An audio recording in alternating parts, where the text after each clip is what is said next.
So this show is called Armageddon, and it's all about how I think humanity might end, because there's a long list of possibilities. You know, we're on a precipice, you know. It could be anything from global warming, the rise of the pandemic, you know, nuclear war, our own stupidity, basically. Because we are getting more stupid as a species, no doubt about that. You can now do a university degree course in Taylor Swift. How fucking low academically can you go? There's an institute in London called the School of Flower Arranging.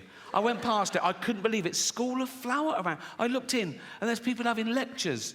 Flower arranging. My mum used to pick flowers every day from the garden, cut flowers, put them in vases around the house. At no point did anyone come round and go, what unqualified cunt did these?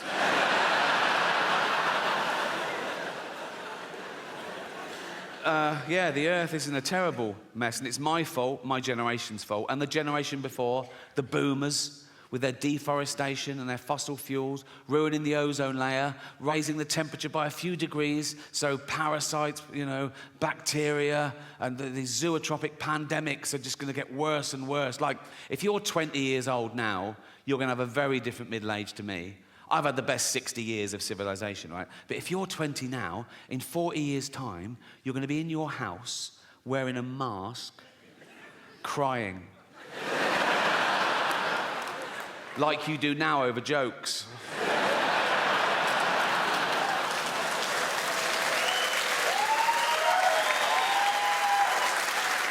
And I'm not going to be around to see that, but I am going to spend my entire fortune from now on private jets to make sure it definitely fucking happens.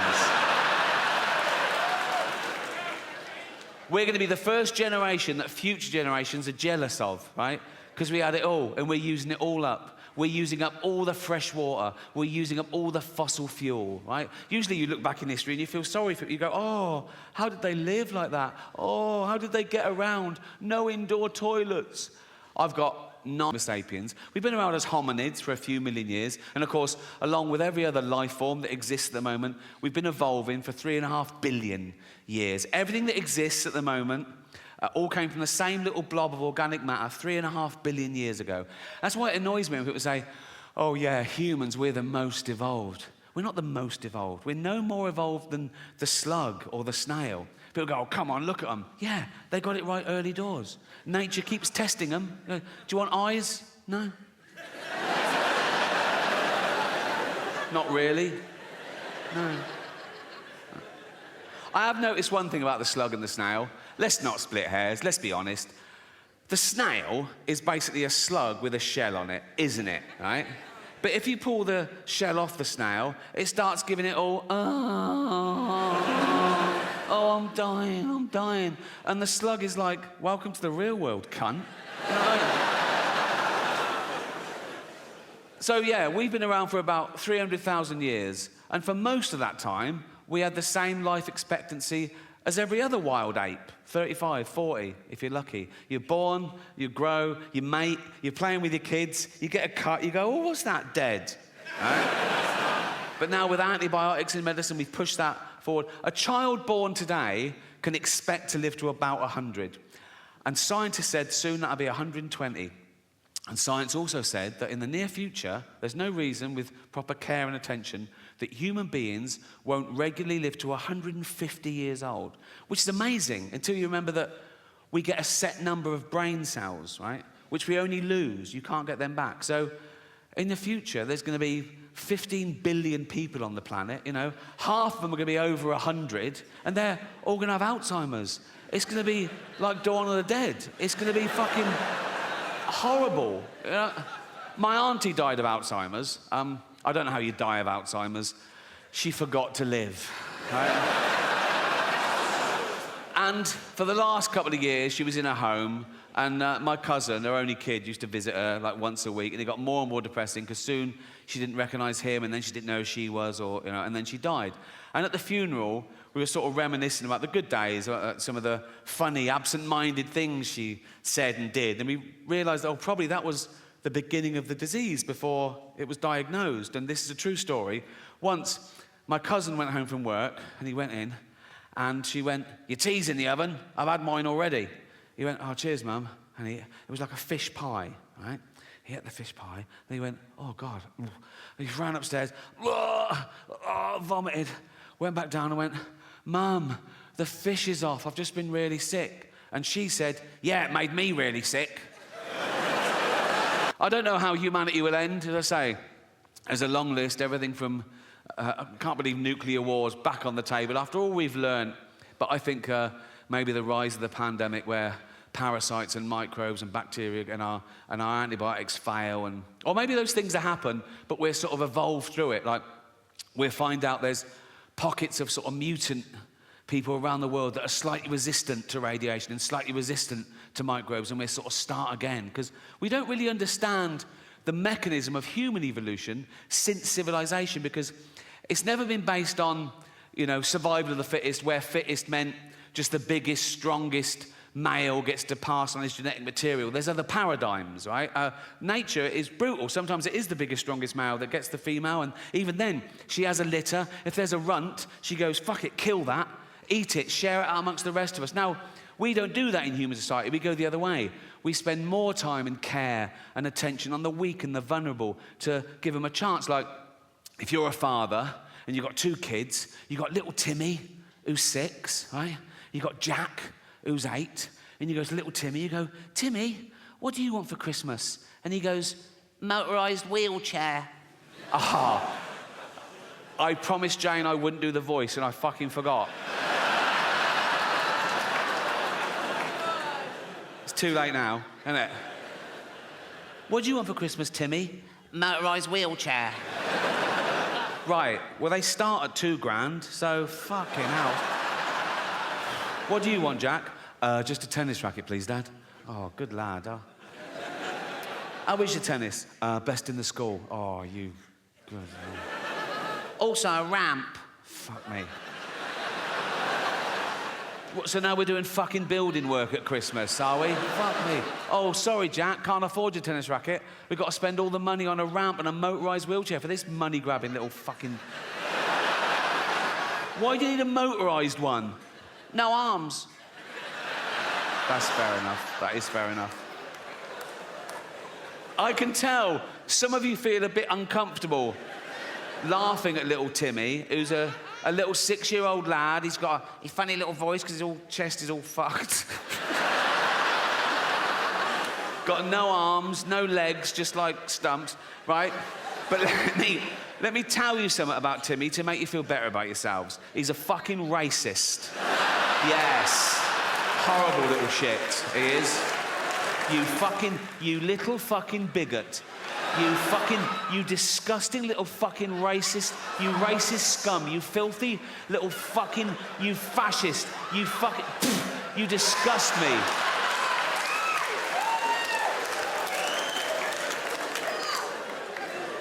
Homophobic?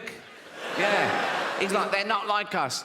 Nothing's like you disgusting little fucking, you prejudiced little piece of, you ball of hate, you disgusting little fucking racist homophobe. I wish we'd had a scan. You absolute, you...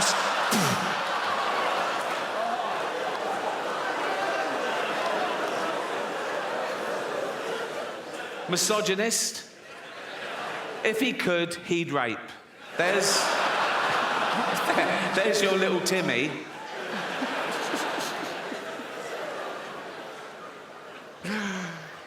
Some people don't think we evolved in the first... Harold Shipman knocking round. Do you know what I mean? Those of you too young to know who Harold Shipman is, right?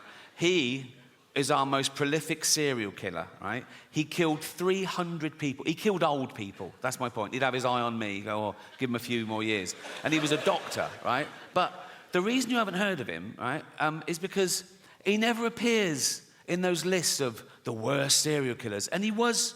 like one of the worst ever, but he didn't act like a serial killer, right? He was a GP, he was old school, he had a little shirt and tie, little tweed jacket, little beard, little glasses. He'd do house visits, he'd go around to see Edna, 85. You all right, Edna? Yeah. Do you want a cup of tea? Yes, please. And he'd make Edna a lovely cup of tea, right?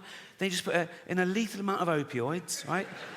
And he'd just give Edna the tea and watch her drink it and fall asleep and die.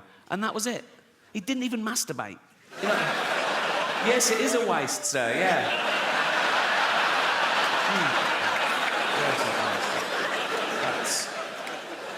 And they reckon he got the idea when he was a little lad, Harold Shipman, little Harold Shipman.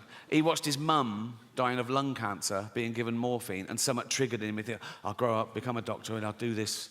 I don't know whether it means that he liked the way the morphine got his mum out of pain. So these were like mercy killings, like, you know, reliving the kindness. Or the opposite, he was jealous of old people who lived longer than his mum should have, so he was punishing them. I don't know, doesn't matter.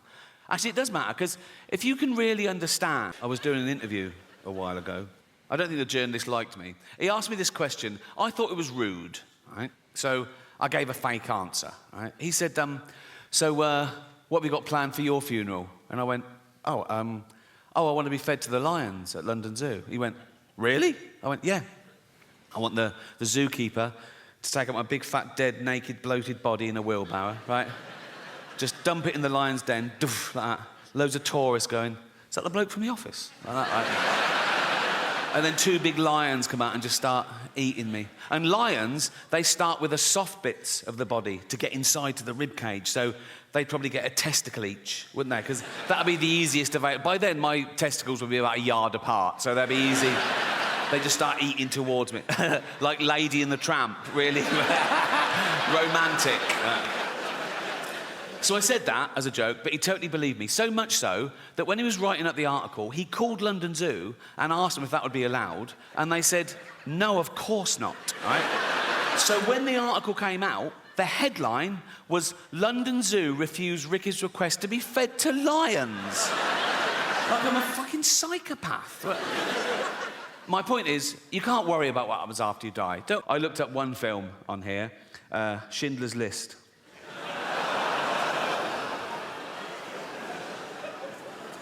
Absolutely real. Schindler's List, doesthedogdie.com. Right. First question, does a dog die? No. Does a cat die? No. Are any animals abused? Someone answers, there is a chicken that's handled roughly, but otherwise unharmed.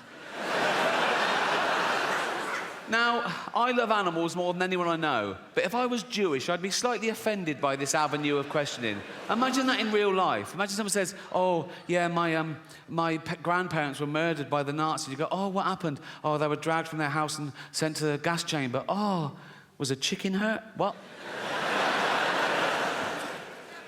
But as I say, it's become, you can ask any question about anything. Someone says, is there child abuse? Is teeth damaged? Is there a hanging? Does someone struggle to breathe? Yeah. Well, yeah, yes. Someone says, does someone fall downstairs? Who's scared of slapstick? It's like... Anyway, so this website was founded in 2010, so it's run about 13 years, right? And the later questions start reflecting the times we live in now, and they get more and more fragile and narcissistic. These questions were asked this year. Check it out, Schindler's List, right? Someone says, are there any fat jokes? Would that make this worse? Well, imagine the real thing. Imagine I'm in a concentration camp, right?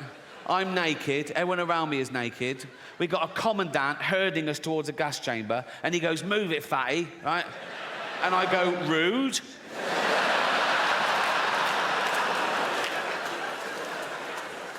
No, that has ruined the whole experience, if I'm honest.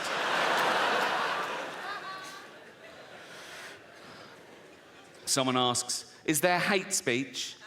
Yeah, there is. Suck it up, Buttercup. Are there any man in a dress jokes? Very few jokes. If you've come to this film for a giggle, you're going to be very disappointed. But this one takes the biscuit for me. Remember, this is a movie set in the 1940s about arguably the worst atrocity in civilized human history. Check this out. Is someone misgendered? Fucking hell. This is quite sweet. Is there any anti-Semitism? Yeah. This is pretty much the mother load, right? Forget Kanye. This is off the fucking charts. Don't do that when you're talking about this. Fuck's sake. I was doing the graph. I was doing like that. This is off the charts. That's...